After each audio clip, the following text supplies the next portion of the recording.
Hi, I'm Hannah and this is my channel Savage Reads, and today I am doing something a little different. I am going to do a tag video.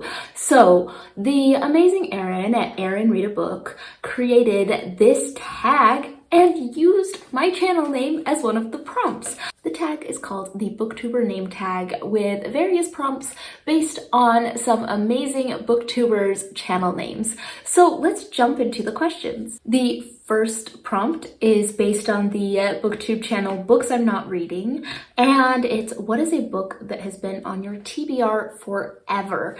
For me, the book is Birnam Wood by Eleanor Catton. And I have heard some good things about this book. It is a thriller mystery kind of book, so it sounds exciting and I'm excited to get to it, but I have just been on hold for it at the library for quite some time, so we'll see when I actually get to it. The next prompt is based on the channel Novel Idea, and it is a book with an interesting premise or plot device. And for me, recently I read Trust by Hernan Diaz, and I thought that one had such an interesting form. It was separated out into these different parts. It had a novel at the beginning, and then a fictional autobiography right after, and then the memoir of writing the autobiography, and then some personal journals after. And I just thought the form was so interesting and so different, and so I really enjoyed that one. So the third prompt is Revenant Reads, a book where someone has returned from the dead. And it took me a minute. My first thought was the Bible, and then I thought of some other books, but that would give away the ending. I can't say if someone comes back from the dead at the end of it. And so I went with Stiff by Mary Roach. And this book is talking about what happens to our bodies after we die. And I kind of think it's like coming back to life. It's talking about how your body keeps going and what's going to happen to it and what are the possibilities. And so I really enjoyed that one.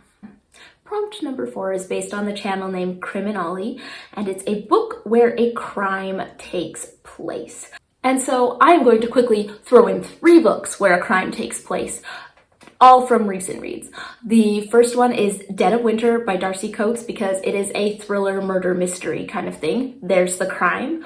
Also, I finished reading Holes by Louis Sacker to my daughter and she loved it, and that is all based on the main character being wrongly convicted for a crime that he didn't do.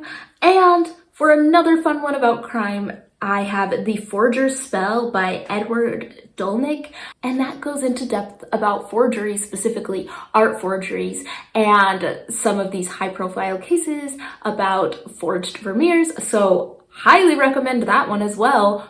All those books about crime are very interesting. Maybe it's a problem that I went through my list and I had a hard time finding any book that didn't have some sort of crime in it. The next prompt is the channel Book Time with Elvis, a book about time, time travel, or someone named Elvis. I'm going with Replay by Ken Grimwood, and this is your Groundhog Day-esque type of book that a man keeps living his life over and over again. The 6th prompt is based on the channel Middle of the Book March, and it is your favorite book that you read in March. I think my favorite book that I read in March of this year was The Cost of Free Land by Rebecca Clarron.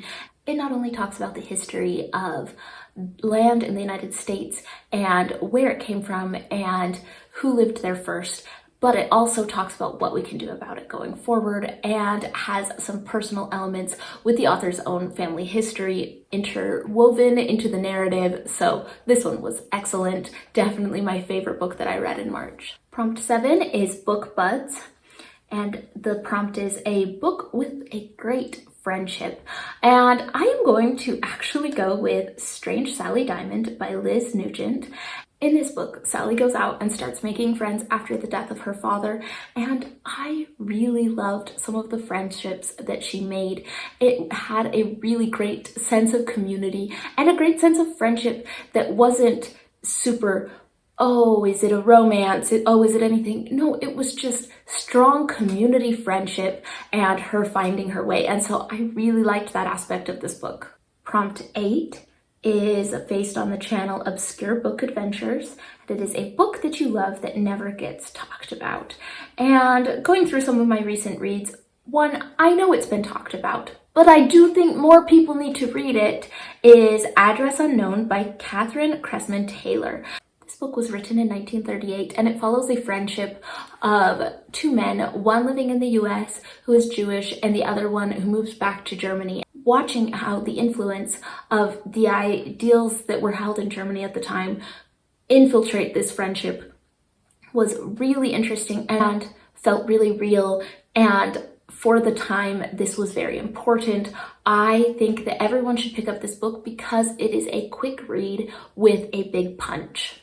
Prompt 9 is based on my channel, Savage Reads, and it is a book with a monster or beast or human acting monstrous or beastly. I picked Moon of the Crusted Snow by Waubgeshig, and this book doesn't necessarily have a monstrous creature or anything, but in an emergency situation, it causes these people to confront the monster that could be in each of them. And I thought that it was really well done and built up a very slow suspense through the whole thing while still being gripping, and definitely explored the monster sides of a few of these characters. Now, prompt 10 is a book that fits your own channel name or the name of a channel that you love. And so, since I've already done my own channel name, I am going to base one off of the channel Nyx Reads. And since the word Nyx can mean to veto something, we're going with a book that I did not finish. So a couple months ago, I picked up The Celebrants by Stephen Rowley. He wrote The Guncle, which I really enjoyed and thought was very sweet. So I was excited for this one and I got started on it.